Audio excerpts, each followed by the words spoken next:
once asked a very successful woman to share her secret with me.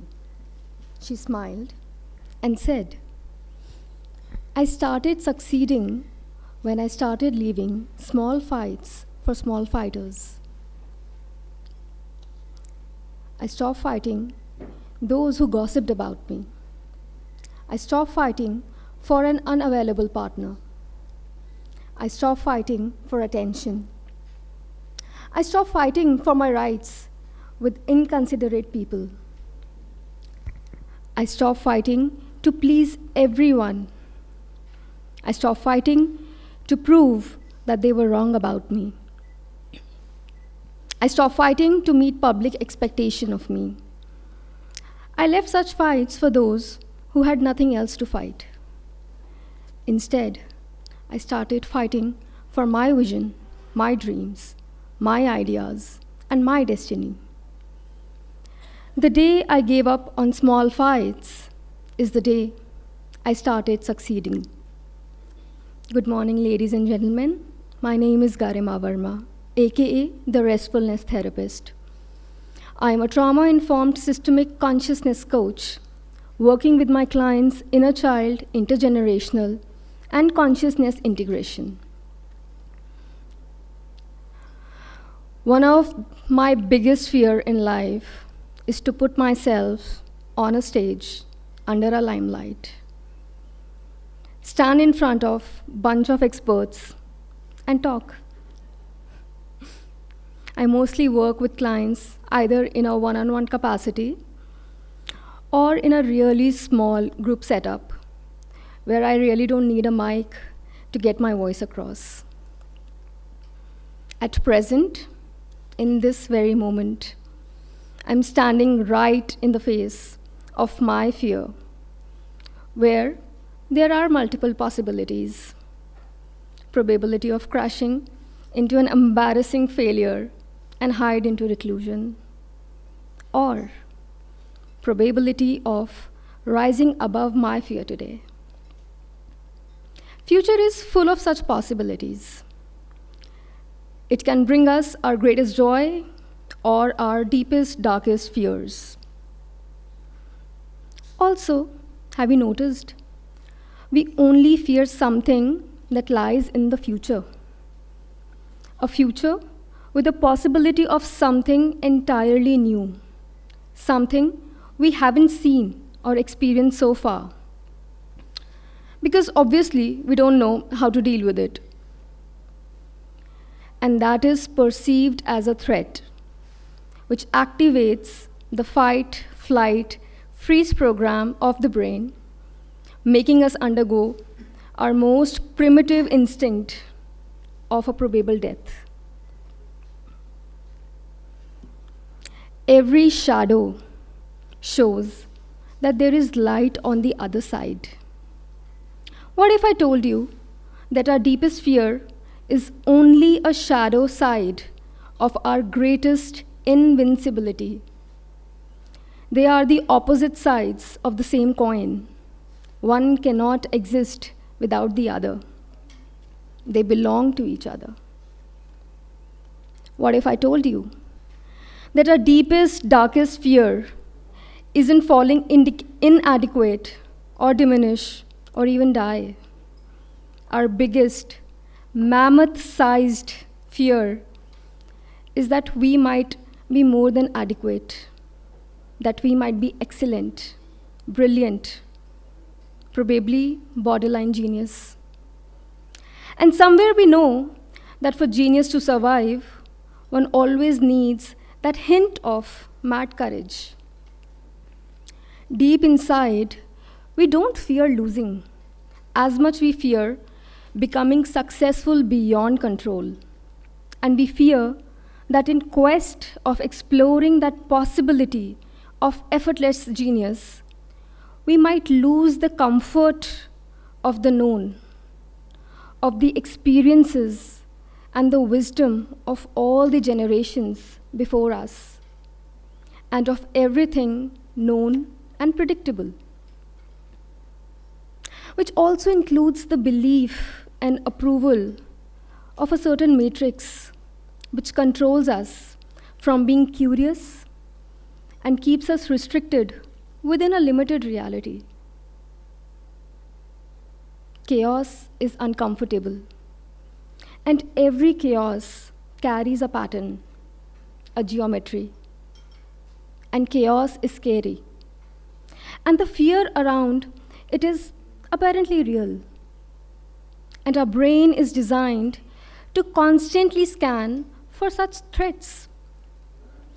So in 9 out of 10 times, our amygdala, the threat detector, gets activated to save us from such threats by limiting our reasoning to the known and the safe choices. Human as a collective has survived and thrived and evolved to the level of dominating the entire planet because our predecessors understood and tapped into the power of interconnectedness. They understood that moving in tribes as a collective makes us strong and keeps us safe against the unknown threats of the wild, deep unknown. Parting away from the tribe back then to take that journey of individuation only meant a lonely and a probable painful death. The very survival used to be dependent on being part of the tribe. And this most primitive instinct is still present and ingrained in our DNA expression. From the very beginning till the present, so many inventions took form and came to life. Communication was created, civilizations were built, wars and other calamities were won over. Social, political, economical systems were created. We as a collective have undergone huge upgrades, evolving constantly. And the wild, deep, unknown became known and safe with each exploration.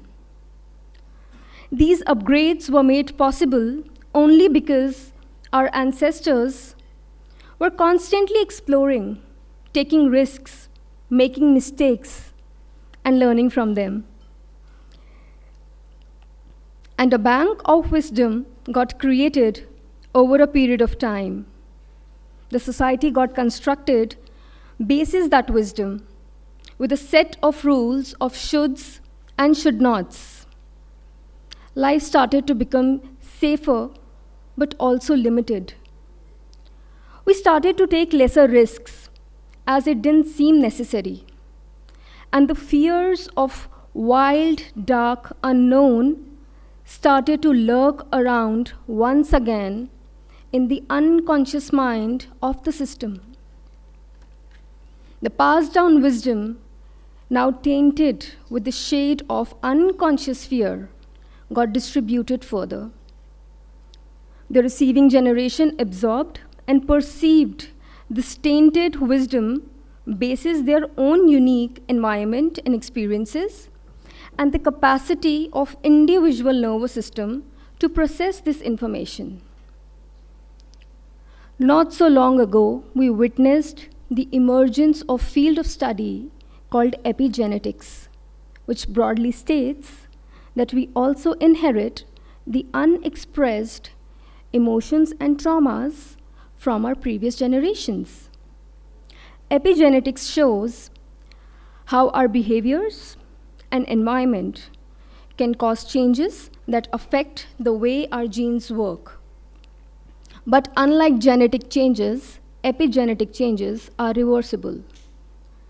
They do not change our DNA sequence, but they can change how our body reads a DNA sequence, which means what was previously stressful or unmanageable for the previous generations, the current generation, with the help of appropriate intervention, can break and reverse that tendency, stopping it to get passed down further.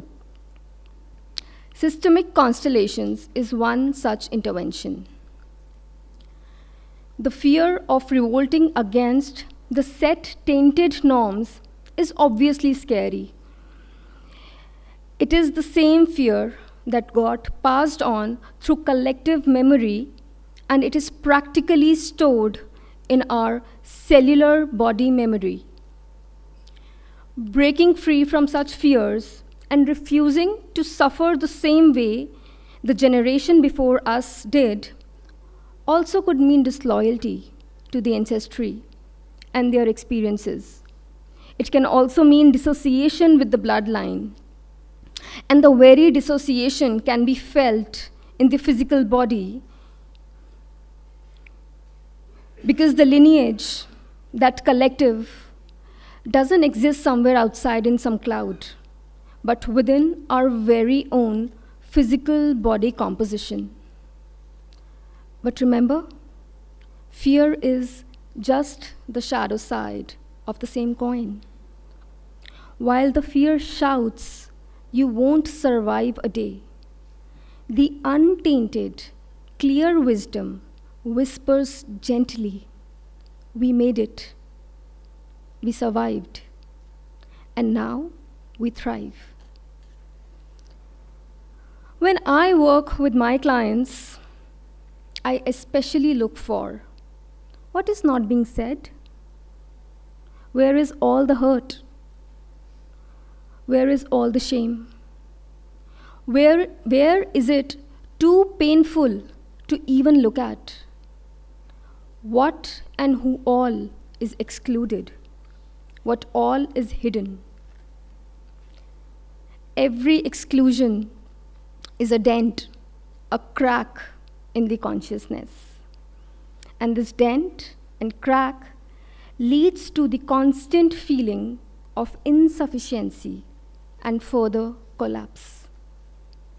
Our job is to bring our awareness to all these scattered, ignored, and excluded pieces and acknowledge them while integrating them into a complete picture in our own mind's eye. Once this inner picture feels whole and complete, we start to feel collected and more powerful.